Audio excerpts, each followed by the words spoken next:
Good afternoon, class. We are looking at exam 4 review, covering chapter 4, application of differentiation, chapter 5, integrals, section 6.1, areas between curves. Here's the first part, 4.7 to 4.8, 4.7, optimization problems, 4.8, Newton's method. All right, so here's various differentiation formulas that you all have seen. And delta y f of x plus delta x minus f of x versus dy f prime of x dx. Linearization, which refers to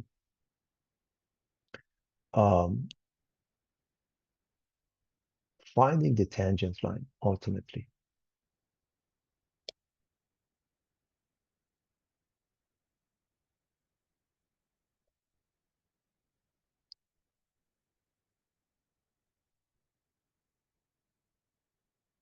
Let's get started with optimization.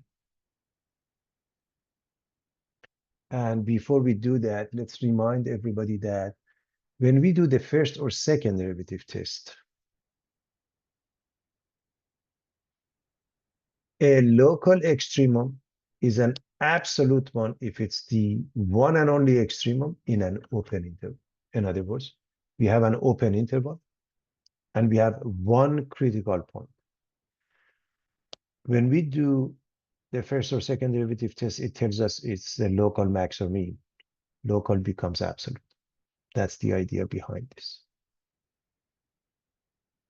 Now, find two numbers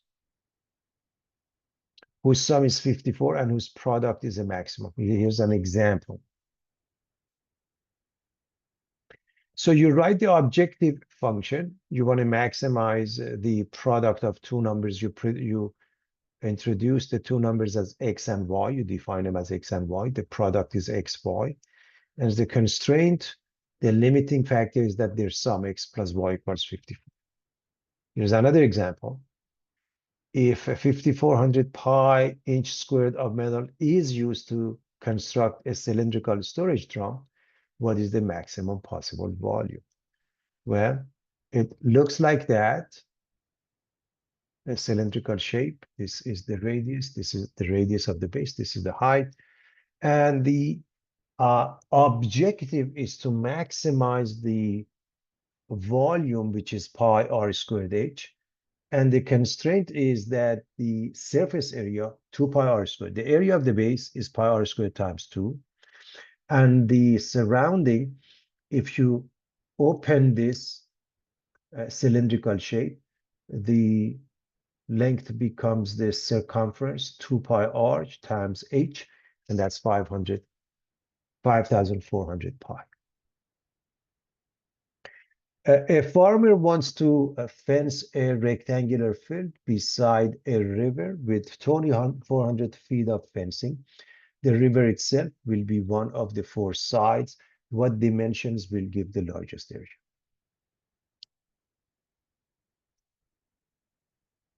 area? You do the drawing. It's always important that you do the drawing and show your reader what you're doing and define your variables. So we have a rectangular shape. Here's the width equal to that. Here's the length, and this side doesn't need any. And the idea is that to maximize the area, which is x times y, and it's subject to 2,400 feet of fencing. Normally we have 2x plus 2y, but this side doesn't need anything. So in this case, it's 2x plus y equals 2,400 feet. The methodology is that to use the given, the constraint, and solve for one of the variables. In this case, we solve for y. And then when we put it into the first one, a, which is a function of two variables, becomes a function of one variable, x times 2,400 minus 2x. Now, this is important. This is an open interval of 0 to 1,200. How do we know that? Because If x is 0, there is no area. If 2400 minus 2x is 0,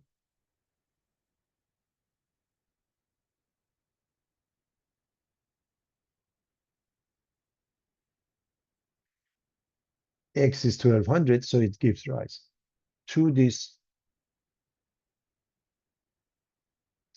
open interval of 0 to 1200. So x can't be 0 and x can't be 1200. Of course, x refers to dimensions and dimensions must be positive. And now you call it a of x because it's a function of one variable, 2400x minus 2x squared. And now you go through the process, a prime 2400 minus 4x, you set it equal to 0 to find the critical point, and it becomes 600. So here's what I mean by application using, instead of the first derivative test, we use the second derivative test here because all we want is to know whether or not the second derivative a double prime is negative or positive when we evaluate it at x equals 600. So a prime is this, a double prime is negative 4, which means it's not a function of x, and it's always concave down, and it doesn't matter at what point. So the critical point becomes the max. So it's concave down, looking like this, everybody. So this is a local max. Local max occurs at x equals 600. However, this is an open interval with one critical point. Local becomes absolute. The absolute maximum occurs when the choice of x is 600. So you can put it into this one or this one and find the y. So 2x plus y is 2400. Since x is 600 times 2 makes it 1200, subtract from 2400, you get 1200. Therefore, the maximum area is the product of 600 by 1200, which is 720,000 square feet.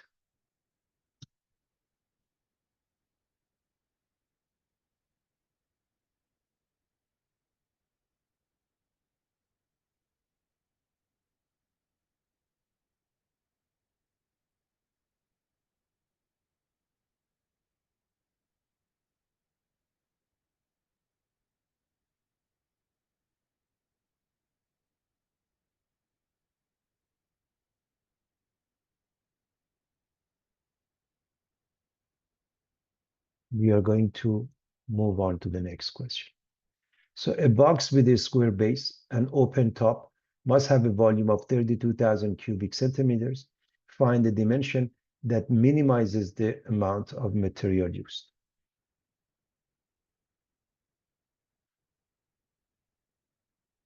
This is a rectangular solid, also known as prism. Here's the length, here's the width, here's the height. The volume is the product of those three, the width times the length times the height. And the surface area, there are 6 sides, width times the length, height times the length, height times the width, and then times 2 of them, because this face is the same as the back, the left and the right, or the left and the right are the same, the bottom and the top are the same. If all sides are equal, we call it a cube, in which case the volume is S cubed. The surface area, SA, surface area is one side times 6, so 6 squared. 6S squared.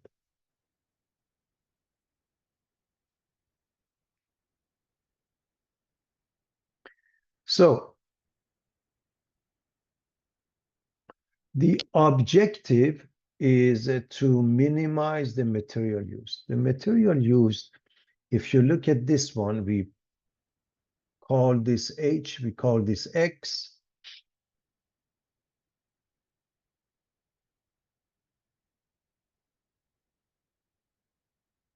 The base is square, so if this is X, so is this one.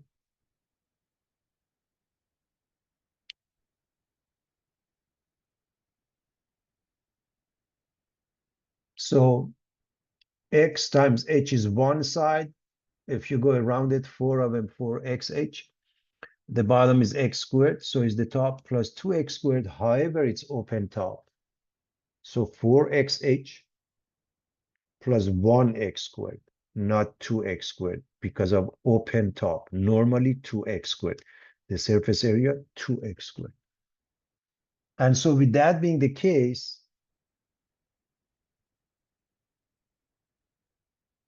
what is the constraint? The volume. The volume is x times h. So it's subject to the volume being x squared, h equals 32,000.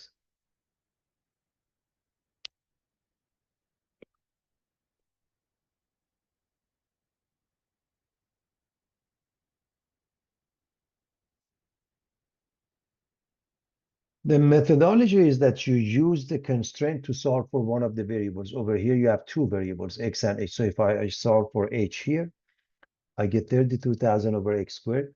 If I replace the h here with 32,000 over x, s becomes a function of x only. So 4 times 32,000 is 128,000. This x cancels out this exponent. This is s of x. For the sake of the next step, which is differentiation, we are going to rewrite this as 128,000 x to the power minus 1. And x must be positive because that represents dimensions and therefore the open interval of 0 to infinity. There is nothing else that we should put there. There may be other restrictions that will restrict the domain more, but that's not the case here. So the next step is to find the derivative of the function s of x. So s prime of x. The derivative is the product of these two, x to the power minus 2 plus 2x. And because we want to find the critical points, I'm going to write this over x squared, get rid of that. So x squared is the common denominator. This doesn't change. This becomes 2x cubed. And so s prime of x is 0 when the top is 0, and it's undefined when the bottom is 0. If the bottom is 0, x equals 0 is not in the domain. So you set the numerator equal to 0. And that is an easy case. You just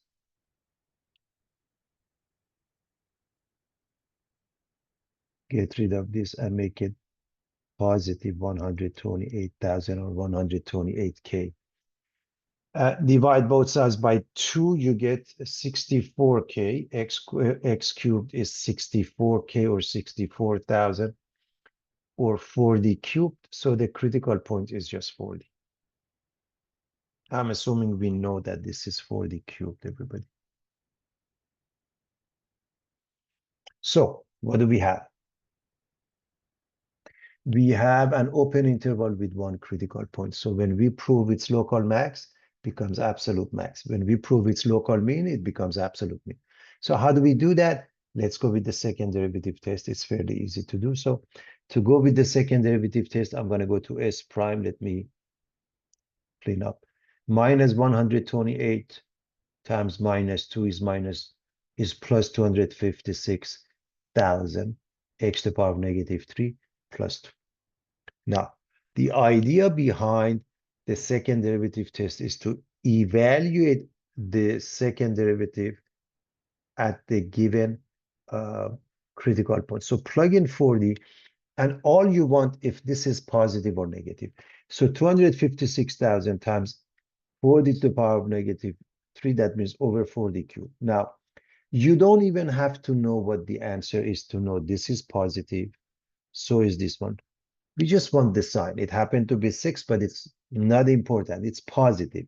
Even without evaluating this, you should recognize that is positive. By the way, how do we know it's a 40 cubed is 64,000? So when you divide this, you get 4 and 2 is 6. Positive means concave up. Concave up looks like this, and that means minimum. So minimum occurs when x is 40. So class, you go to this or to that. If x is 40, then 40 squared is 1600 times what number is 32,000? H is 20. So again, put this into this. H is 20, and here's the dimensions. So H is 20, X is 40. Now we are done. They just asked for the dimensions, but what if they had asked, okay, what is this minimum material? Then you have to put it into this, replace the X with 40, H with 20 to see the minimum amount. And that is 4 times 40 times 20 plus 40 squared gives you 4,800 square centimeters.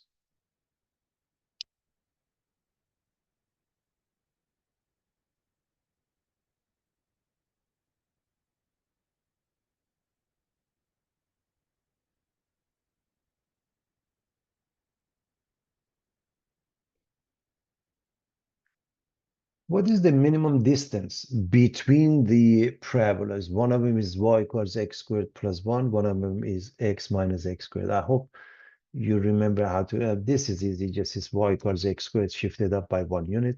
This one you find the vertex x equals minus b over 2a, it opens down. And so you have those graphs, okay? That shouldn't be any problem. So the minimum distance there, is this point with coordinates x and y, and this point with coordinates x and y. I hope you recognize it's the vertical distance that makes it simple. So the first point, we say the coordinates is x and x squared plus 1, and this one is x and x minus x squared. That would make it the shortest distance. Since one is at top of the other, the shortest distance will be a vertical distance, everybody.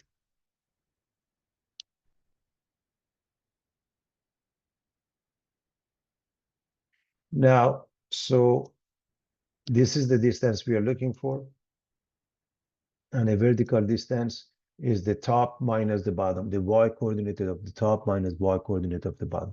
You don't have to use the distance formula, which is x sub 2 minus x sub 1 quantity squared plus y sub 2 minus y sub 1 quantity squared under the radical. This one class you don't need to use.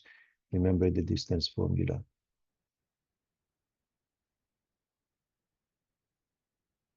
If you know that you have 2 points that are in a horizontal situation, use this one, vertical situation, use this one, y sub 2 minus y sub 1. And that's what, so you don't need to use this. You don't need that. That will do the job. So let me erase that. Just I'm reminding you of the formula. And so with that being the case, let's simplify this by applying the negative sign and writing minus x plus x squared, and combine these two, put them in descending order. And x can be any number. We don't know. From negative to positive infinity, nevertheless, it's an open interval. Could be anywhere. Okay. It could be anywhere. We don't know where it is. Just pick something. So we differentiate v prime of x is 4x minus 1. Setting it equal to 0 results in x being 1/4. Now here's the thing. You have an open interval of negative to positive infinity. You have one critical point, and therefore, if you prove it's a mean, local becomes absolute. If you prove it's a max, local becomes absolute. So the easiest way is to go with v double prime, because it's just a number. Normally you have to plug it in. It's a number. It doesn't make any difference. It's always positive. Positive means concave up. Okay. I'm just showing you the idea is to evaluate it at 1/4. But the reason it makes no difference because it's independent of x. So even if x was 20, we would still get the same number form. It makes it concave up. It makes it minimum.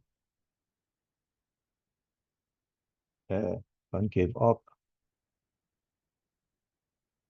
looking like that. So if x is 1/4, The absolute minimum is the distance between the two, and you can use this one, or you can use this one, 2 times 1/4 squared minus 1/4. So x minimum happens at x equals 1/4. Absolute minimum is the vertical distance at 1/4.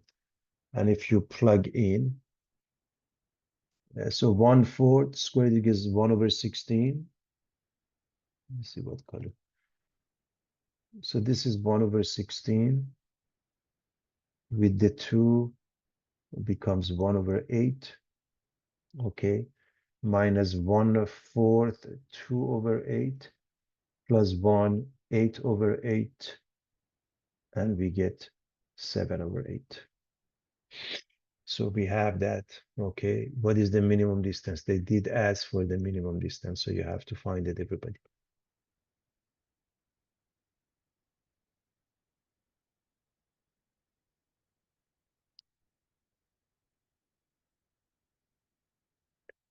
A cylinder is inscribed in a cone with a height h and base of radius r. Find the largest possible volume of such cylinder. Meaning, we have a cylinder inside this cone. That's the concept. You have to do the drawing. You have to define your variables, everybody. So this is the radius of the cone. This is the height of the cone. X represents the radius of the cylindrical shape, and this is the distance from the top of the cylindrical shape to the top or vertex of the cone. Now, what do we want? Largest possible volume of the cylinder. So this is what we want. Volume, the largest one for the cylinder. So remember, the volume for any cylindrical shape is pi r squared h. Okay. So let's just write that this distance, which is capital H, this one is r, this is h. So the volume is pi r squared h. This r, this h, and of course, this r, we called it x here. We are going to work on h in a moment, but I hope you see that r is the same as x. Now, what is h? If you subtract y from lowercase h, that's capital H. Okay. So the volume is pi. Instead of r, we're going to put x squared. Instead of capital H, we're going to put h minus y.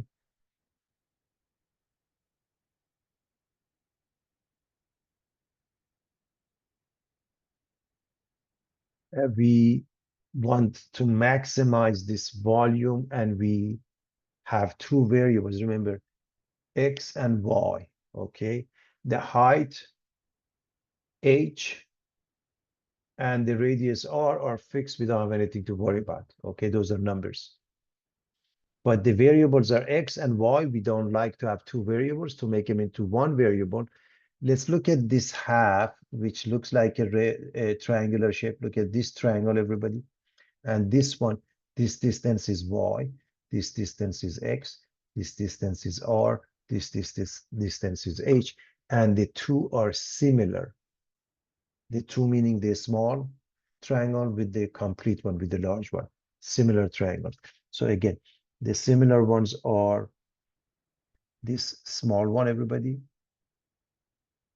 and the entire thing, the large one. So this side, the ratio of this side to ratio of this side to the ratio of this side to this side, x to r, is the same as the ratio of this side to this side, y to h. Okay, x over r, y over h. And since we want to get rid of one of the variables, we either get rid of the x or y. It's easier to get rid of the y. So y times R is XH.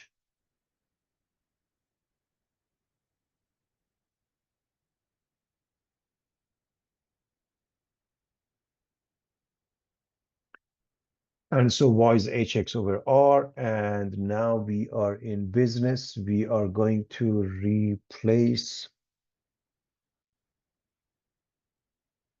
the Y with HX over R to make it a function of X. And I hope you see what happens. So this is pi hx squared or pi x squared h. And when you multiply these two,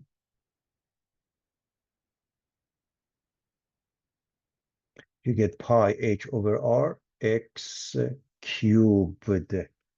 Now, I want to discuss this one. Why is x between 0 and r? X is the radius of the cylinder which is inscribed. It has to be less than the radius of the cone. And it must be positive. It must be larger than 0 because otherwise we don't have a cylindrical shape. Okay. Now we are going to differentiate this. Now everything we've done so far is algebra, trigonometry, geometry, you name it. Prior knowledge of mathematics. Now we are going to go do some calculus, which means we are going to differentiate this. V prime is pi h times 2x, 2 pi hx, minus pi h over r times 3x squared.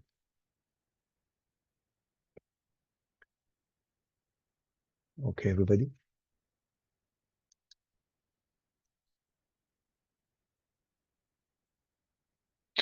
And so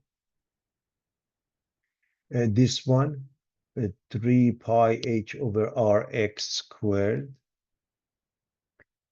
and we are going to find the critical points. We are going to factor what we can. We can factor the pi, the h, and the x. If I factor this part, then the first one gives me 2, and the second one, pi h is gone, one of the x's is gone, I get 3x over r. So I'm factoring pi hx. Okay, everybody? If I set this equal to 0, either x is 0 or this is 0. If you set this one equal to 0, either x is 0 or 2 minus 3x over r equal to 0, which means 2 equals 3x over r, and x is 2r over 3. So there are two answers. 0 is not acceptable. Why not? Because if x is 0, you don't have a cylindrical shape. Okay, remember we put it here. So 2/3 r is the only possible solution since we have an open interval with one critical point. This is going to become absolute. Now, is it max or min? We don't know yet. We have to check it out. So that means we are going to either go with the first derivative test, that means the sine graph, or the second derivative test is just as easy, and that's what I'm going to use. So to use the second derivative test, let me erase the work and see where I'm going to use this one. This is V prime.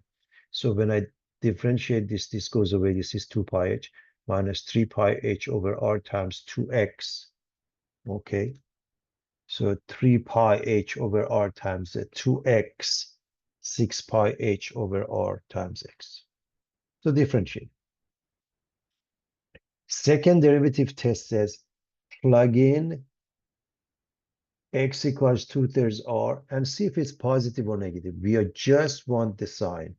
So I'm going to replace this x with 2/3 r. So 2 pi h minus 6 pi h over r times x is replaced with 2/3 r. Okay.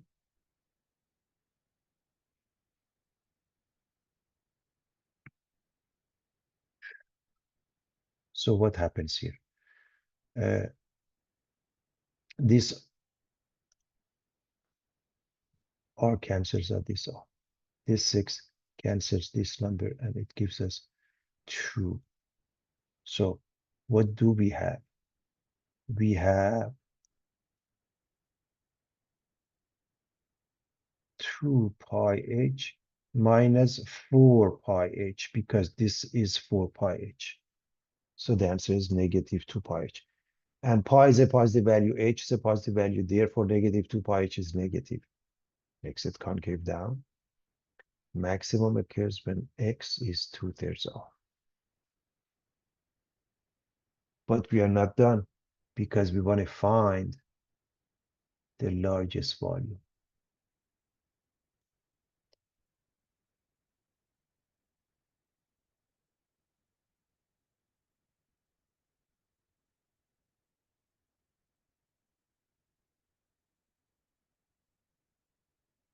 We can put it into this formula, this formula, this one, whatever is easy.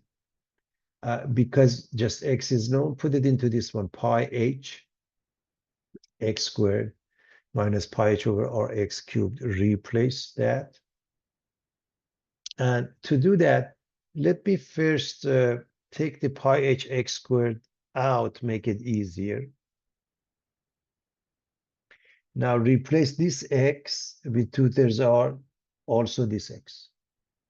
So this becomes 2/3 r squared, and if I replace this with 2/3 r, the r drops. I get 2/3 here. So one more time. This one, I replace it with 2/3 r. This one, when I replace it, the r goes away. 1 minus 2/3, everybody knows, is 1/3. So this is 1/3. And this is 4 over 9 r squared. So we have pi and h and 4 over 9 and r squared and 1/3. So 4 over 9 and 1/3 gives us what? 4 over 27. Pi remains, h remains, r squared in any order. So 4 over 27 pi r squared h. That is the maximum volume, everybody.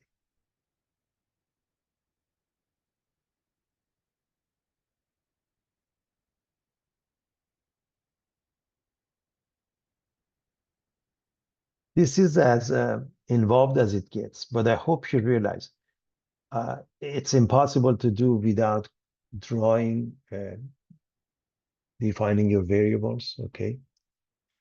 All right, Newton's method, consider a function as it crosses the x-axis, the root. You need to notice that that tangent line close to the root crosses the x-axis nearby. So here's the function. Here's the root. So if we draw the tangent line, this is the root for the tangent line. This is the root for the curve. They are not the same, but they're close. That's the idea. So y minus y1 equals m times x minus x sub 1. If I want to find the equation of a tangent line, I'm going to use the point slope.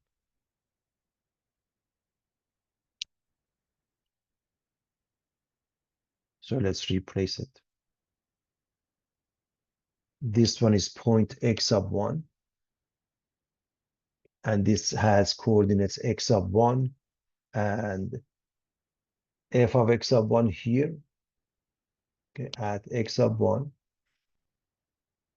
So we pick a point. And now we're going to plug it into here. We are going to replace the x sub 1 with x sub 1. This is f prime of x sub 1. This is f of x sub 1.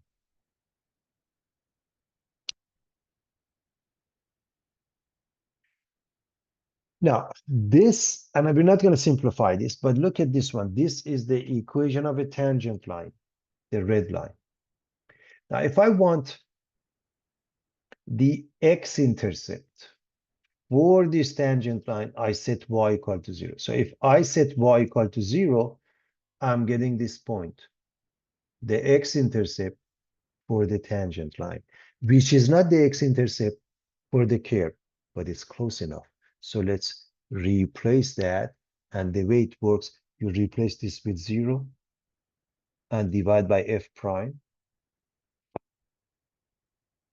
You get in the inside the parentheses, and If you solve for x, move this one to the other side, then x is a new point, which we call it x up 2.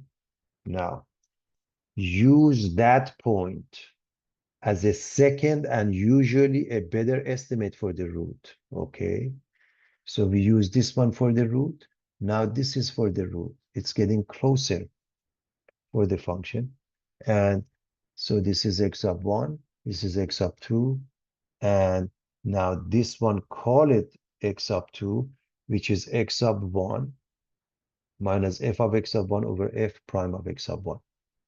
The next one, x sub 3, is x sub 2 minus f of x sub 2 over f prime of x sub 2. Take a look. And repeated application of this process is called Newton's method, giving rise to the general format. If you want any point, x sub n plus 1, pick the previous one minus f of x sub n over f prime of x sub n. That, if it converges, if it works out, sometimes it diverges. If the tangent line is close to a horizontal line, it makes it worse. I want you to know that. In other words, if you look at this one, when f prime is 0, do you follow what I'm saying? When f prime is 0, what do you have? You have a horizontal tangent line, that phase. So here's to recap so everybody can follow what we just did. Consider a function as it crosses the x-axis. Okay, this function, here's the root. Newton noticed the tangent line close to the root crosses the x-axis nearby. So if I have a tangent line, in this case, at this point, x sub n, this one also has this root. This root, everybody, is not the same as this root. This is the root for the function, the curve. Are they the same? Absolutely not. But if you draw a tangent line, and this is the root for the tangent, it's close. That's the concept. So x sub n plus 1 is x sub n minus f of x sub n over f prime of x sub n. So look at this one. So we start with x sub 0, some point. Okay, here's the curve. We want to get to this red point, which is the root. We pick some point, we draw a tangent line. This tangent line gives us x sub 1. Notice x sub 1 is closer than x sub 0 to this red point. Okay. Then at this point, if you draw a tangent line, this green line gives you a different root. X sub 2 is even better than x sub 1, closer to the root. And you just repeat this process. I wanted you to see those two graphs. I also want you to see this graph. Okay. This is the curve. And this is the x-intercept or the root. This is a tangent line at some point, and this is the root for that. This is sort of close to that. Now,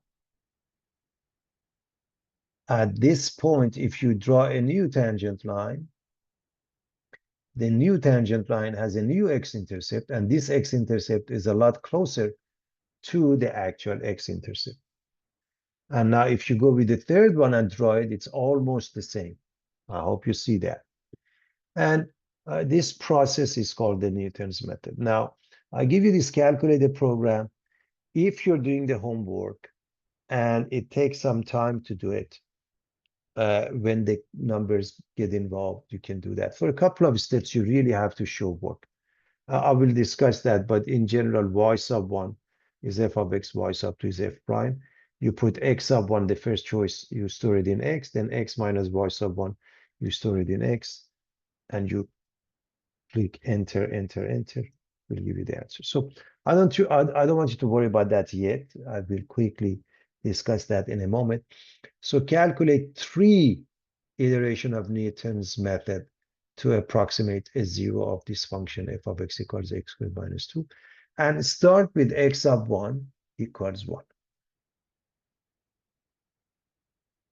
Well, first we need the function is given. Second, we have to find f prime, that's 2x. Next, we need x sub 1, it's given. So according to this formula, x sub 2 is x sub 1 minus f of x sub 1 over f prime of x sub 1. This curve looks like that. And we start with x sub 1 being 1, this point. And at that point, we are here, we draw a tangent line. So that's x sub 1 equals 1. And this tangent line, notice, the curve has the x-intercept here. The tangent line has the x-intercept somewhere else. But it's a decent answer, it's close. So we are going to work on this.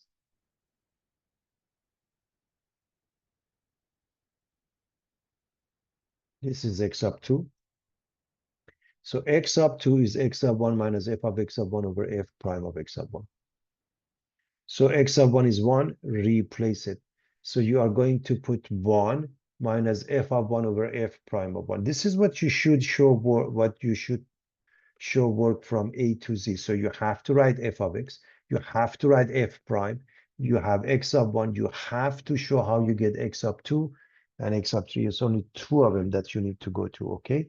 Maybe 3 of them. But if you don't do that, I mean, when you need to do a lot more, at least show 2 of them, at least. So 1 minus f of 1 over f prime of 1. So what is f of 1? If I put 1 here, I get 1 squared minus 2, which is negative 1. If I put 1 here, I get 2. 1 minus negative 1 over 2, this is positive 1/2. We get 1.5. So 1.5 is x sub 2. Now I want x sub 3. According to this formula, is x sub 2 minus f of x sub 2 over f prime of x sub 2. So this is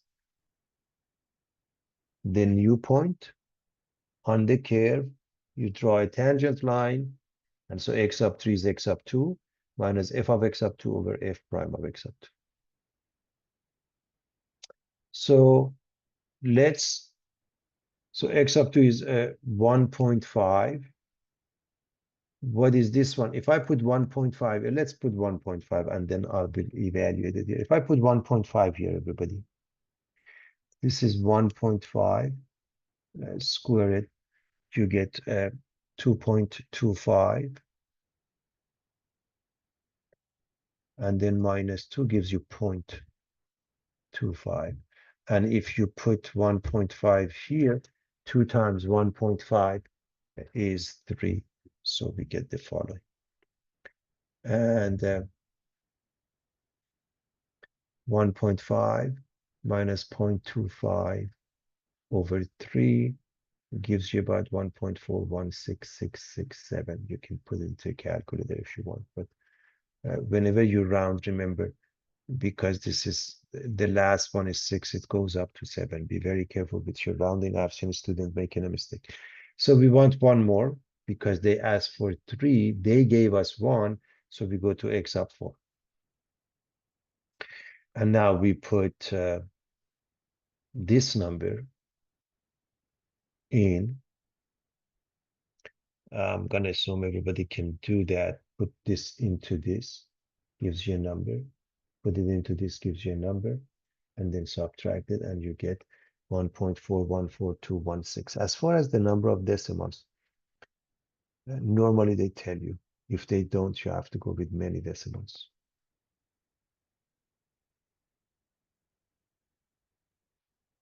This is Newton's method, everybody. Let's look at a couple more examples.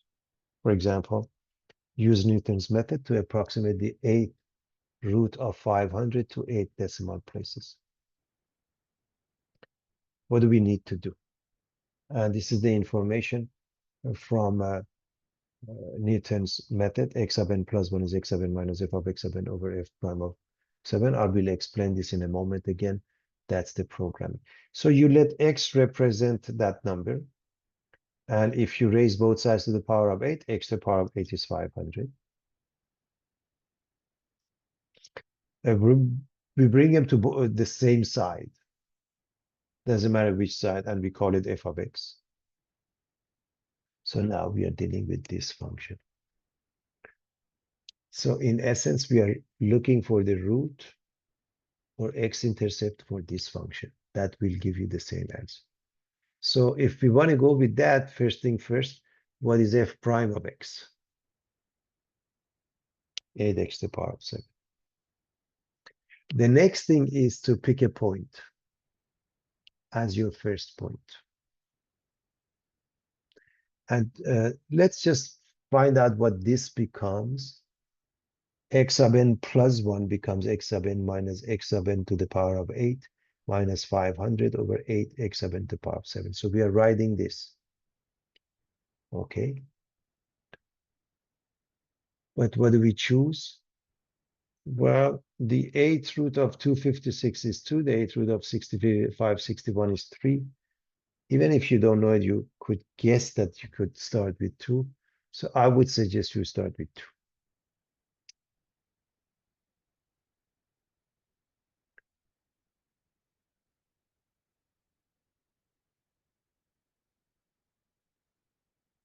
If this is x sub 1, we need to go with x sub 2. So start with x sub 1 equals 2.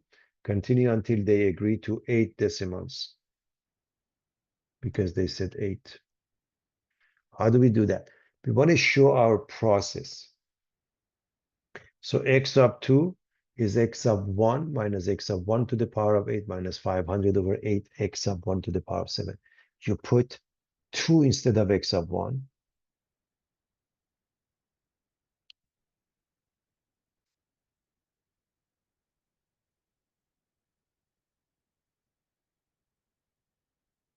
You do the math, and x sub 2 becomes this number.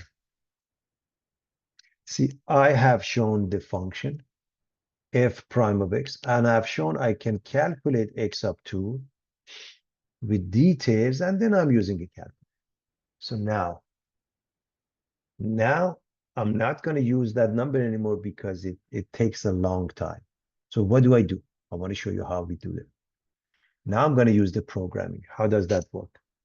First and foremost, f of x or y1 is this function. Y sub 2 is f prime of x. So I put into y1 f of x and into y2 f prime.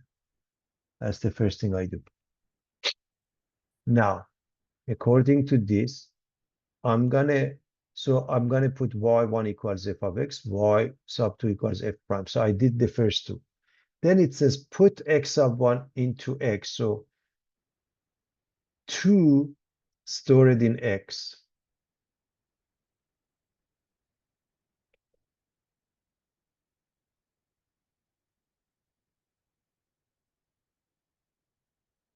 Then you write x minus y1 over y2 stored in x.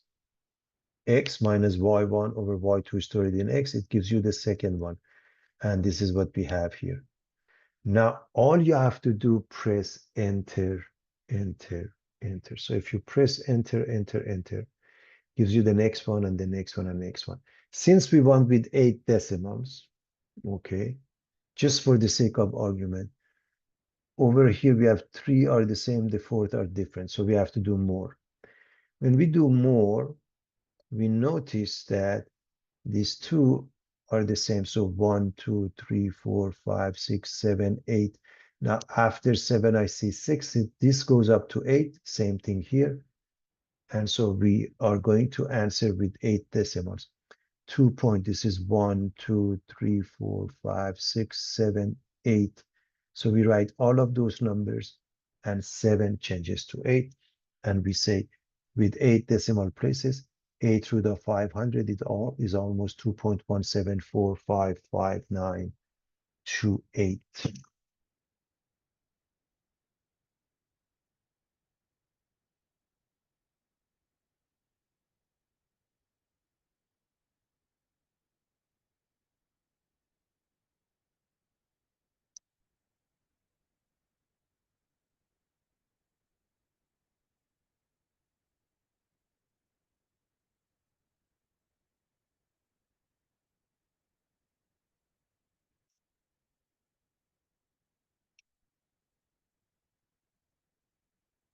Okay, we are going to put y1 as, so if you have a calculator, a graphing calculator, you can write y sub 1 is x to the power of 8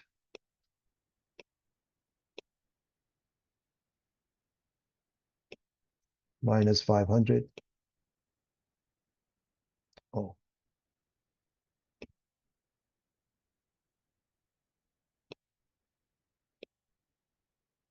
minus 500. Enter it. And y sub 2 is 8x to the power of 7.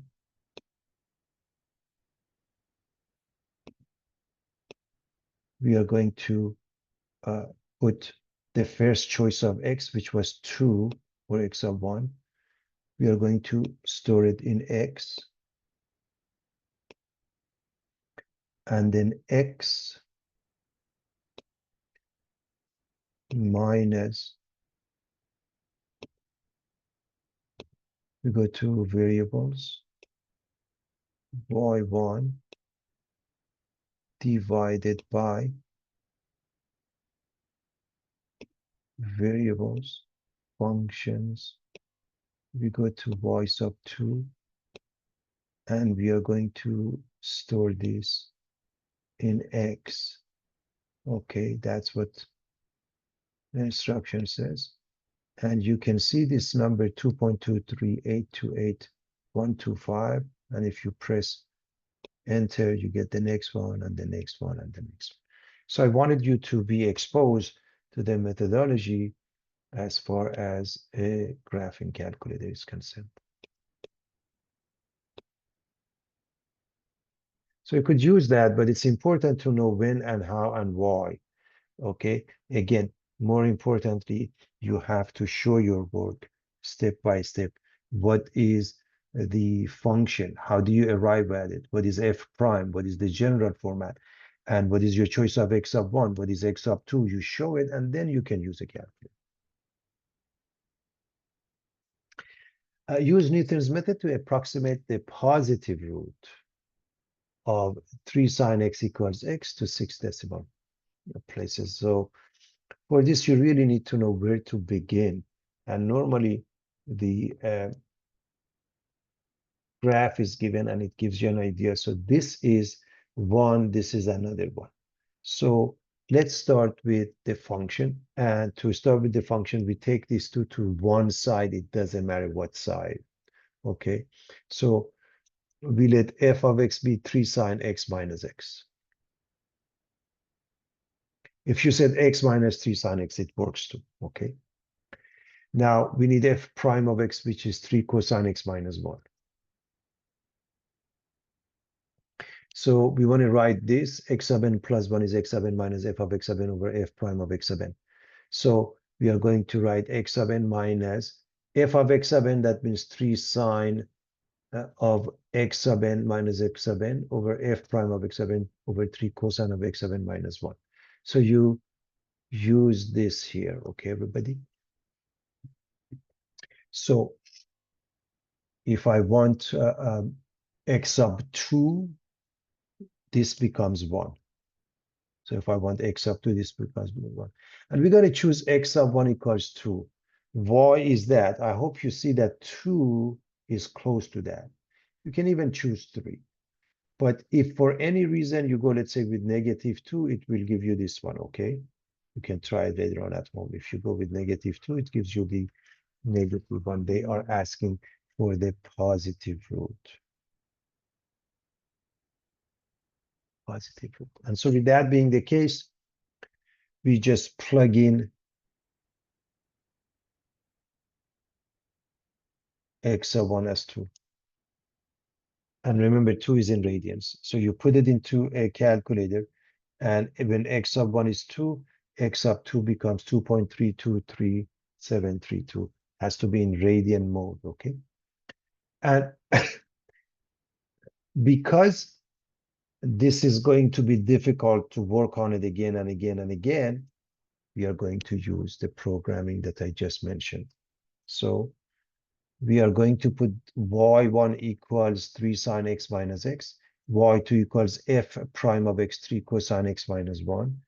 And we are going to store that first number, the first choice, 2 into x, then x minus y, 1 over y, 2 over x, and we enter it. It gives us this number, okay, 061. I didn't write it here, but you get the picture. And the next one, and here's x of 3.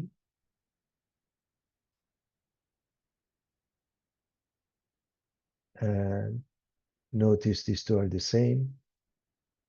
We want 6 decimals. 1, 2, 3, 4, 5, 6. 2 next to it is 8, goes up to 3. 1, 2, 3, 4, 5, 6. See, they reap. When how do you know you have to stop? The first 6 decimals must be the same, and they are. So you stop here at 2, but again, next to it is 8 or 6. It takes it up by 1 notch. X sub 4 is 2.27883, which is almost the same as x sub 5. When you stop here, they become identical. And that's the Newton approximation.